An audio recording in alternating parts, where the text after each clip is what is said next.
He called it the Sound of Mucus for 50 years, but the secret Christopher Plummer took to his grave about his hatred for this film and his bond with Julie Andrews will change how you watch this movie forever.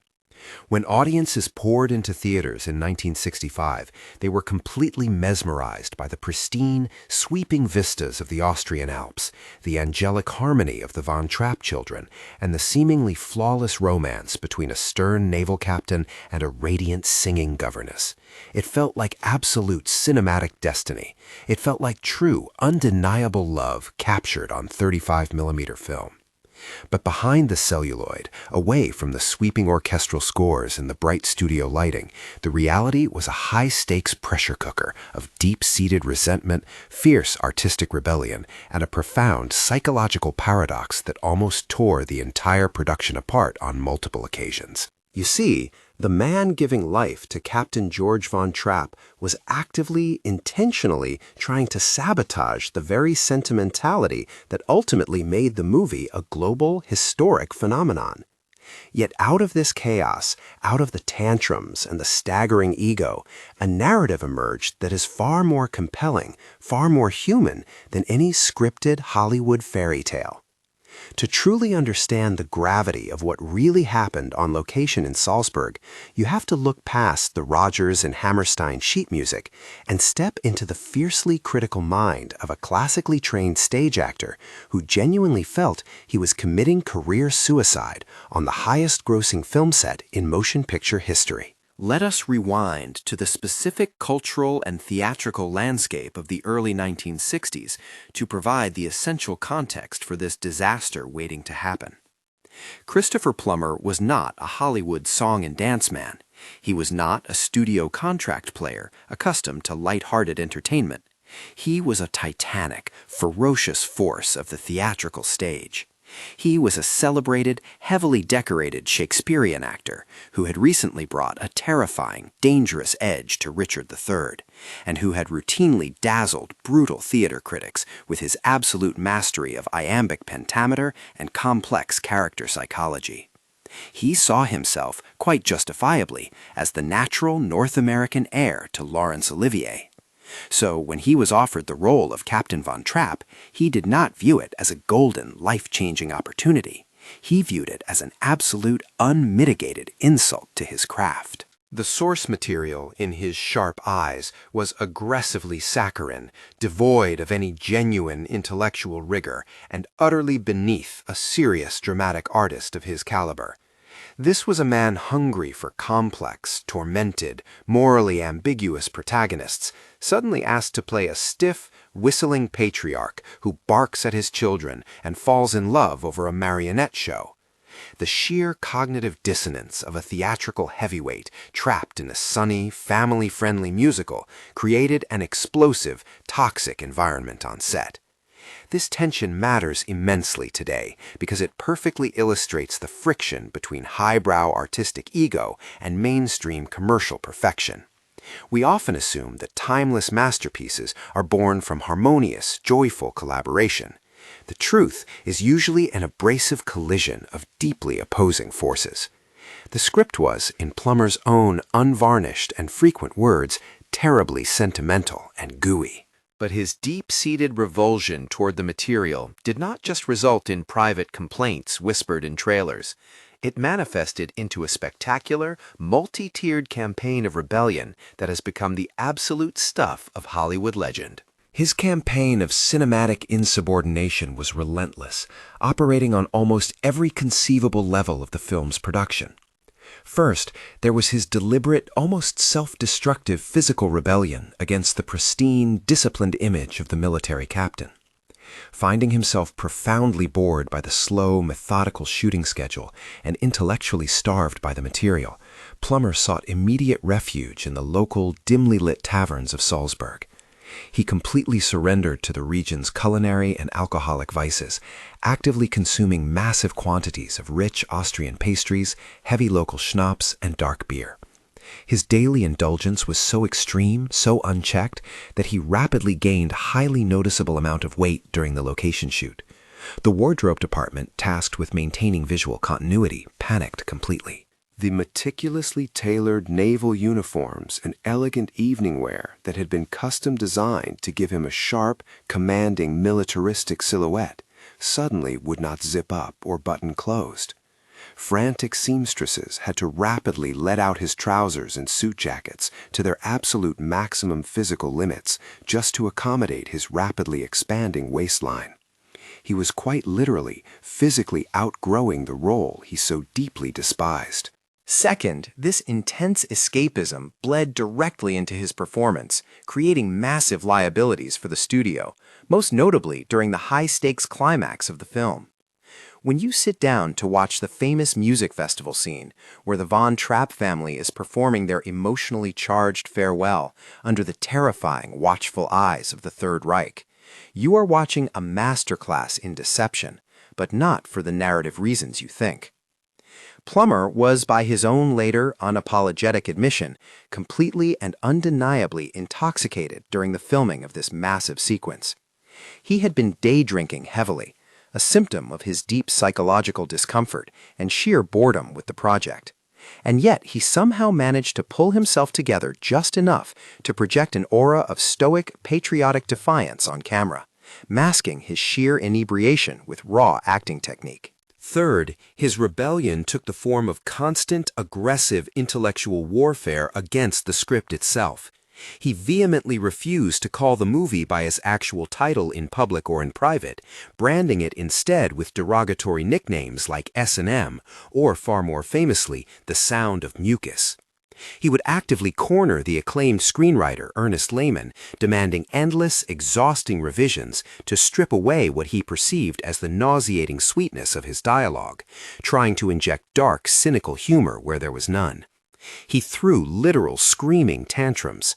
In one infamous incident detailed in his own memoir, after returning from a heavy drinking session, he stomped onto a soundstage where director Robert Wise was quietly filming a delicate scene with Julie Andrews and the child actors. Plummer completely ruined the expensive take to deliver a blistering, expletive-laden tirade about the crew's perceived lack of manners and professionalism, only to be quietly, humiliatingly informed that he was actually not scheduled to work that day and had shown up entirely by mistake. Yet this is exactly where we arrive at the great psychological paradox of Christopher Plummer's career and the absolute turning point of our story. You would logically assume that an actor this deeply miserable, this outwardly combative, and this profoundly resentful of the entire production would naturally despise the bright, endlessly optimistic woman standing at the center of it all. Julie Andrews was fresh off her massive Academy Award-winning success in Mary Poppins, radiating a genuine, sunny disposition that should have theoretically driven the cynical, brooding, dark stage actor completely insane. But the counterintuitive, shocking reality is that Christopher Plummer absolutely adored her from the very first moment. This is a crucial, fascinating lesson in human dynamics and cast chemistry.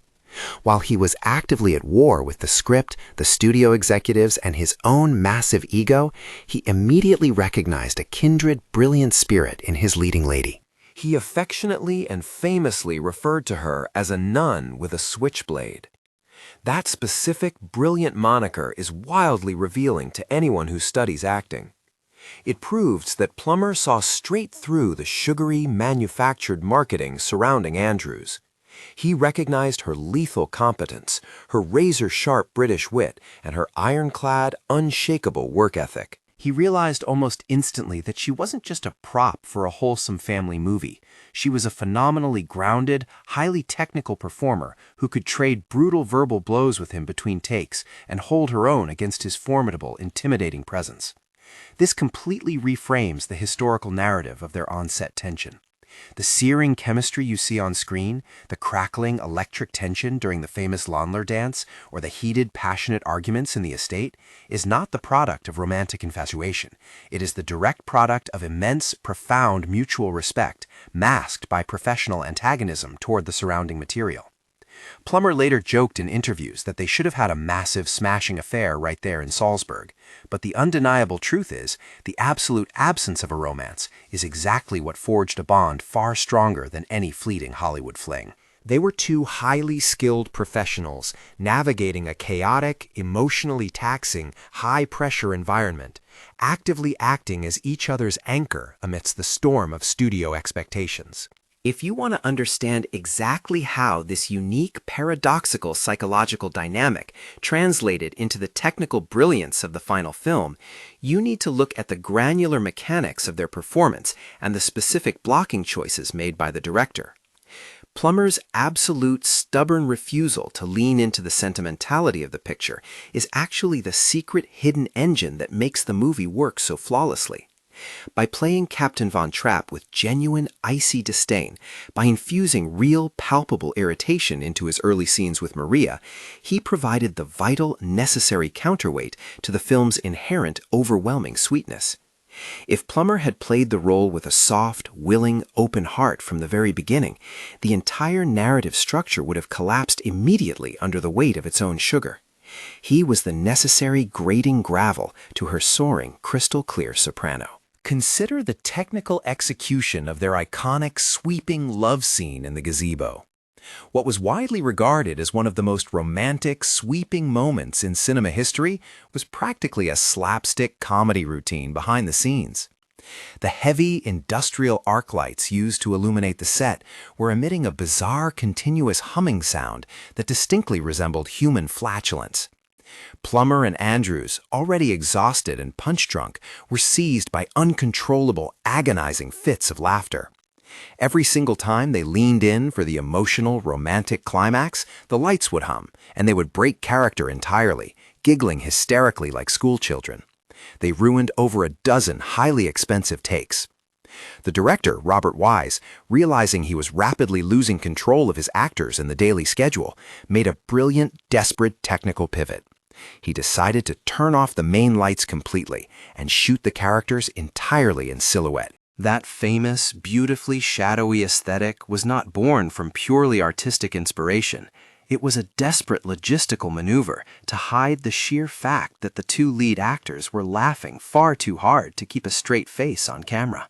This shared, joyful rebellion, these private moments of unscripted joy amidst a massive studio production he publicly loathed, permanently cemented a friendship that would span more than 50 years.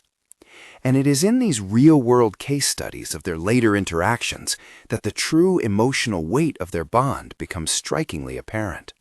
For decades, Plummer intentionally kept his distance from the movie's massive legacy. When the cast would gather for televised anniversaries and grand reunions, he was often the glaring, conspicuous omission. But Julie Andrews never once wavered in her public affection and deep respect for him. When they finally began appearing together again, notably around the 50th anniversary in a beautifully written Vanity Fair retrospective, their dynamic was astonishing for the world to witness. They possessed the well-worn, rhythmic, deeply affectionate banter of an old married couple. During high-profile interviews, she would playfully scold him for his past behavior. He would offer up his trademark cynical, biting barbs, and then she would quietly, maternally hand him half a granola bar straight from her purse. It was deeply intimate, entirely devoid of standard Hollywood artificiality. The public, who had spent decades obsessing over the fictional Von Trapp romance, finally got to see the reality of their bond.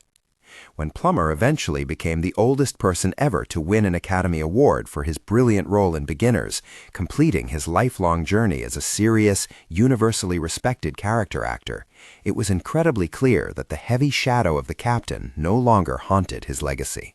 In the twilight of his remarkable life, Christopher Plummer's rigidly defensive, cynical posture toward the film finally dissolved, bringing our story to its ultimate emotional resolution.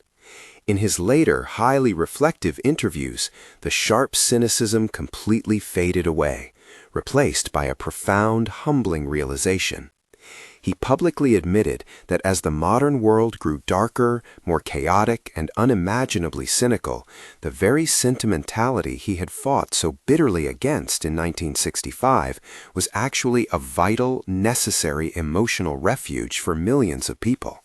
He confessed with total vulnerability that he finally saw the movie for what it truly was, a brilliantly crafted, timeless piece of art, the absolute pinnacle of its genre, and he acknowledged openly that Julie Andrews was the absolute glue that held it all together. When they reunited one last time on stage before his passing in 2021, the images of their final, deeply emotional embrace broke the internet and brought fans to tears.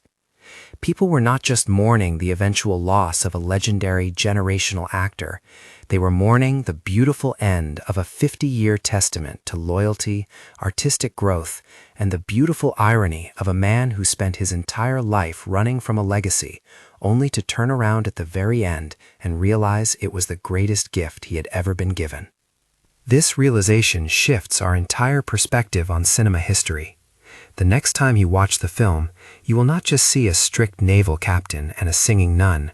You will see a master craftsman actively fighting his own creation, slowly but surely being disarmed by the brilliance and grace of his dearest friend.